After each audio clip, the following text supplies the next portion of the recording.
Hello everyone, welcome to Shilpa classes. तो आज हम बात करेंगे त्रिभुज। हमने आपको बताया था कि त्रिभुज का मतलब फार्मूला कुछ बताए थे, जिसमें था कि त्रिभुज मतलब कितने प्रकार का होता है। भुजा के आधार पे 3 होता है, कोण के आधार पे 3। हमने वो सब चीज़ें नेक्स्ट वीडियो में बता चुका है। आप लोग आज देखेंगे त्रिभुज के कुछ बेसिक बेसिक क्वेश्चन। जैसे कि पहला क्वेश्चन है मेरा कि किसी त्रिभुज के दो कोण, मतलब पहला कोण और दूसरा कोण दिया है। पहला कोण दिया है 40 सेमी और दूसरा दिया है 70 सेमी। अब देखिए क्या करना है आगे आपको। हमने आपको बताया था कि त्रिभुज का तीनों कोणों का योग, त्रिभुज के माने से ये त्रिभुज हो गया आपका।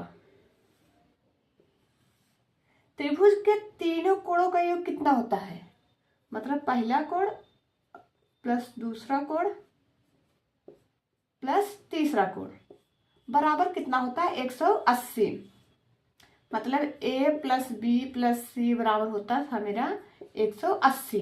चाहे आप ये मानिए चाहे आप ये मानिए, मतलब a और b और c मतलब तीनों कोणों का योग 180 होता है। जैसे इसमें दिया है कि किसी त्रिभुज में दो कोण का मान तो हमें पता है, एक 70 दिया है और एक 40 दिया है। अब आप क्या करेंगे, देखिए कि त्रिभुज का तीसरा कोण हम कैसे निकालेंगे। जैसे लिखिए यहाँ तीसरा कोण होगा मेरा, तीसरा कोण निकालने के लिए हम ऐसे हम लिख दे रहे हैं, तीसरा कोण निकालेंगे। तीसरा कोण मतलब तीनों कोण का योग कितना होता है 180। अब 180 में से इस दोनों को जोड़ के हमें घटाना होता है। अब माइनस लिखेंगे, अब ये दोनों को जोड़ देंगे हम, पहला का और दूसरा का जो दिया रहता है उसी दोनों को हम जोड़ेंगे, 180 में से उसको घटा देंगे तो मेरा आ जाएगा तीसरा कोण आ जाएगा। यहाँ लिखेंगे हम 180 माइनस पहला कोण कितना था 40 प्लस दूसरा कोण कितना है 70। अगर हम इसको दोनों को ऐड करेंगे तो कितना आएगा, यहाँ आप लिखिए 180 माइनस इसको जोड़ेंगे तो 0 11 110 आएगा। अब क्या करेंगे, अब 180 में 110 के कितना होगा 70, तो मेरा आ गया 70, मतलब 70 सेमी। तो मेरा तीसरा कोण आ गया है 70 सेमी, यही पूछा था। अब देखिए, अब आपको अगर पता करना है कि मेरा ये क्वेश्चन सही है या गलत है। अब यहाँ आप देखिए पहला दूसरा तीसरा ये दोनों एक ही है, चाहे आप ऐसे लिखिए चाहे तो आप ऐसे लिखिए, दोनों का मतलब एक ही होता है। अब आप देखिए पहला दूसरा तीसरा, पहला कोण मेरा ये है, दूसरा कोण ये है, तीसरा कोण 70 आ गया। अब तीनों को रखने के बाद देखिए मेरा जोड़ने के बाद 180 आ रहा है कि नहीं आ रहा है।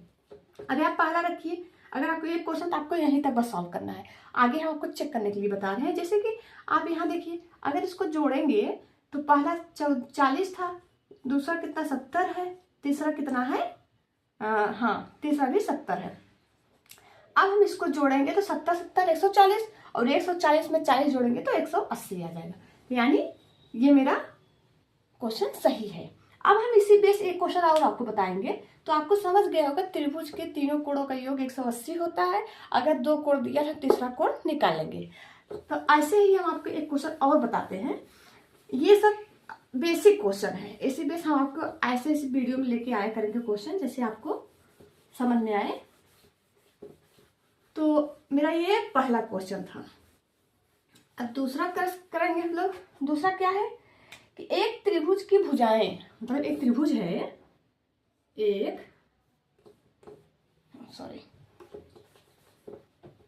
यहां लिखिए एक त्रिभुज, ऐसे हम ऐसे चित्र बना दे रहे, आप लोग लिख लीजिएगा। एक त्रिभुज की भुजाएं, एक त्रिभुज की भुजाएं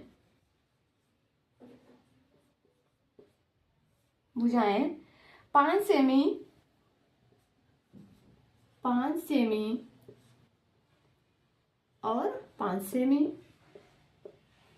5 सेमी दूसरा 5 सेमी ये भी है, और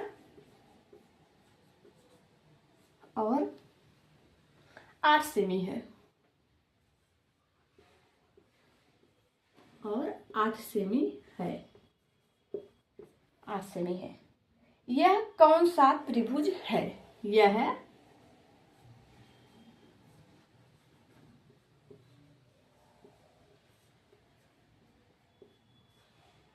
कौन सा त्रिभुज है। अब आप बताइए हमें, जैसे हमने आपको बताया था कि त्रिभुज जो है कोण के आधार पे 3 था मेरा। 3 क्या था, पहला था मेरा, पहले इसको सॉल्व करने से पहले आपको बता देते हैं, उसके बाद आप लोग सॉल्व करिएगा इसको। देखिए पहला था मेरा समकोण, दूसरा समद्विबाहु त्रिभुज, तीसरा था मेरा विषम बाहु त्रिभुज। अब देखिए एक क्या कर रहा है कि पहला था समबाहु, मतलब जो तीनों भुजाएं बराबर हो। जैसे अगर ये 5 है, ये 5 है, ये 5 है, तो ये क्या होगा, समबाहु त्रिभुज। और दूसरा मेरा था विषम समद्विबाहु त्रिभुज, दूसरा था विषम समद्विबाहु था, समद्विबाहु त्रिभुज। समद्विबाहु त्रिभुज का मतलब क्या है, जैसे सम मतलब बराबर, द्वि मतलब 2, बाहु मतलब भुजाएं, जिसमें 2 भुजाएं बराबर हो। जैसे अगर ये 5 है तो ये 5 है और ये 8 हो गया, ये क्या है, समद्विबाहु। तीसरा मेरा क्या था, तीसरा था मेरा विषम बाहु त्रिभुज, विषम बाहु त्रिभुज। अब विषम बाहु त्रिभुज का जिसका कोई भी भुजा बराबर न हो, जैसे ये हो गया, जैसे अगर एक 5 है तो एक 7 है, एक 8 है, ऐसे हो, मतलब अलग अलग हो तीनों भुजाएं, तो ये हो गया विषम बाहु। तो त्रिभुज तीन मतलब 3 प्रकार के कोणों के हिसाब से बताए थे, जिसमें था समबाहु त्रिभुज जो सारे भुजाएं बराबर हो तीनों, और समद्विबाहु मतलब जो 2 कोण, जो सिर्फ 2 भुजाएं बराबर हो, और विषम बाहु जिसका कोई भी भुजा बराबर ना हो। तो इसमें क्या है, एक मेरा त्रिभुज है, त्रिभुज हम मान लो बना लेते हैं, त्रिभुज बना लिए। अब क्या कर रहा है कि इसमें से भुजा जो है 5 सेमी, मान लेते इसको 5 सेमी, और ये 5 सेमी, और तीसरा जो है 8 सेमी है। अभी आपको देखने से क्या लग रहा है, आपको देखने से लग रहा है कि मेरा एक भुजा 2 भुजा तो बराबर है, मगर तीसरा भुजा डिफरेंट है। तो आप सीधा सीधा हमने बताया था समद्विबाहु, तो ये कोण क्या होगा, समद्विबाहु।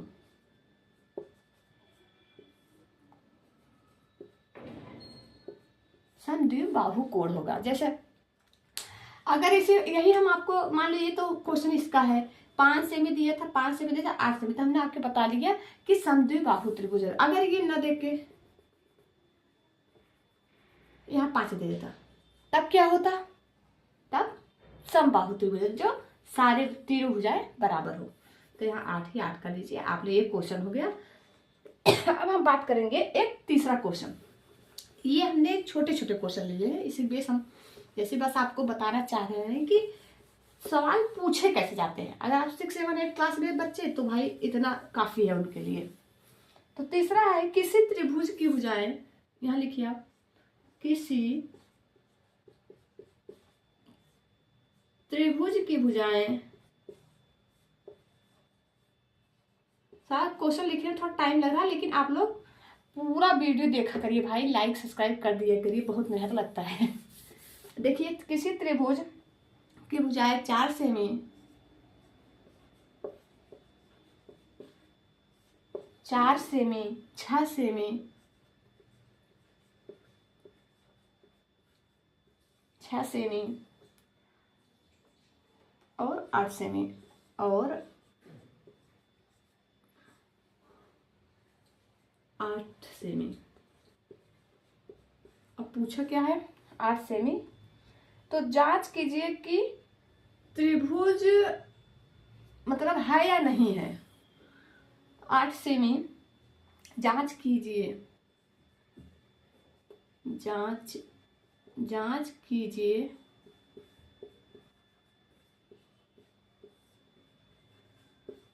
त्रिभुज है या नहीं। एक क्वेश्चन हमने आपको बनाया है। अब देखिए हम इसको कैसे सॉल्व कर लेंगे। इसमें क्या क्या है, किसी त्रिभुज की भुजाएं, मतलब कोई त्रिभुज है 4 सेमी, 6 सेमी और 8 सेमी। सॉल्व करने से पहले क्वेश्चन आप लोग बताइए ये कौन सा त्रिभुज है। जिसका कोई भी भुजा बराबर न हो, ये हो गया मेरा विषम बाहु त्रिभुज। तो इसमें पूछा क्या है कि जांच कीजिए कि त्रिभुज है या नहीं। आप कैसे जांच करेंगे? जैसे जांच करने का तरीका है कि दो भुजाएं का योग, जैसे दो भुजा ले लीजिए, उसका योग तीसरे से हमेशा बड़ा होना चाहिए। जैसे पहला हम लेते हैं, अगर हम 4 6 लेते हैं, देखिए 4, कोई भी दो भुजा लीजिए, जैसे 4 + 6 लेते हैं, कितना आएगा? 10 आएगा, जो कि 8 से बड़ा है। आप कैसे समझेंगे? जैसे दो भुजा लीजिए, चाहे जो भुजा उठाइए, और दोनों को जोड़िए, दोनों भुजा को, और देखिए तीसरे से बड़ा आ रहा है कि नहीं। अगर आ रहा है तो त्रिभुज माना जाएगा, अगर नहीं आ रहा है बड़ा तो त्रिभुज नहीं माना जाएगा। जैसे हमने 4 और 6 लिया, देखिए 8 से बड़ा है, 10 आ रहा है दोनों को जोड़ने पे, तो 8 से बड़ा है, यह त्रिभुज है। दूसरा देखिए, तीनों हमें चेक करना है। दूसरा हम ये लेते हैं, ये लेते हैं, मतलब 6 + 8 कितना आ गया? 6 8 जोड़ेंगे कितना होगा? 14। अब 14 देखिए 4 से बड़ा है, 14 जो है 4 से बड़ा आ रहा है, अभी तक तो ये भी सही है। अब देखिए तीसरा चेक करेंगे हम। अब हम लेंगे 8 और 4, 8 + 4 लेंगे, बराबर जोड़ने के बाद कितना आ रहा है? 12। अब 12 देखिए 6 से बड़ा है, ये देखिए 6 से बड़ा है, तो हमने 8 4 6 मतलब सब पे चेक कर लिया है। अब जो है कि सब बराबर आ रहा है, मतलब तीनों एक और मतलब दोनों भुजाएं के योग के तीसरे से बड़ा आ रहा है, यानी ये त्रिभुज है। तो यहाँ आप लिखेंगे यह त्रिभुज है, यह त्रिभुज है। अगर यही योग बराबर नहीं आता तो हम त्रिभुज नहीं मानते इसको। तो चलिए एक हम क्वेश्चन आपको दे देते हैं, आप लोग लगाइएगा इसको, अगर नहीं आएगा तो हम बता देंगे। तीसरा क्वेश्चन क्या है?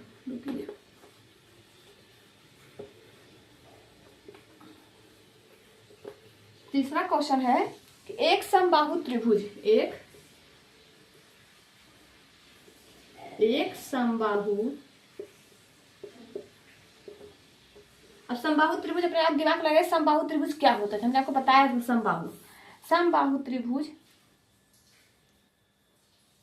त्रिभुज का एक कोण कितना होता है?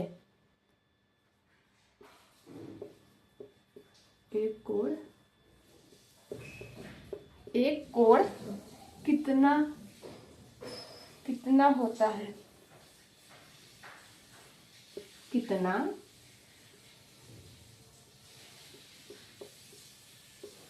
अब इसमें देखिए क्या पूछ रहा है। इसमें पूछ रहा है कि एक समबाहु त्रिभुज है। समबाहु त्रिभुज क्या होते हैं? जो जिसके तीनों भुजाएं बराबर हो, ये हो गया, ये भुजा और ये भुजा, ये भुजा सब बराबर हो, उसे समबाहु त्रिभुज कहेंगे। अब बोल रहा है कि समबाहु त्रिभुज के एक कोण कितना होता है, यही ना क्वेश्चन है। हाँ, एक कोण कितना होता है, मतलब एक कोण का मान निकालना है। अब देखिए हमने आपको बताया था त्रिभुज के तीनों कोणों का योग कितना होता है। देखिए यहाँ a + b + c बराबर मेरा होता है 180। 180 होता है। अब पूछा है कि एक कोण पूछा है, तो हम 180 के 3 करेंगे। अब इसको काटेंगे तो 60 डिग्री आएगा, मतलब एक कोण का मान 60 है। अगर ये 60 है तो ये भी 60 होगा, ये भी 60 होगा। अब हम तीनों को जोड़ेंगे तो 180 आ रहा है, यानी त्रिभुज के तीनों कोणों का 180 होता है। उसने पूछा एक कोण का मान, तो हम यहाँ 3 का भाग दे देंगे तो मेरा आ जाएगा 60। 60 ये 60 ये 60। आप अपने दिमाग से भी ये सॉल्व कर सकते थे। तो चलिए आज का लेक्चर बस इतना ही। Thank you.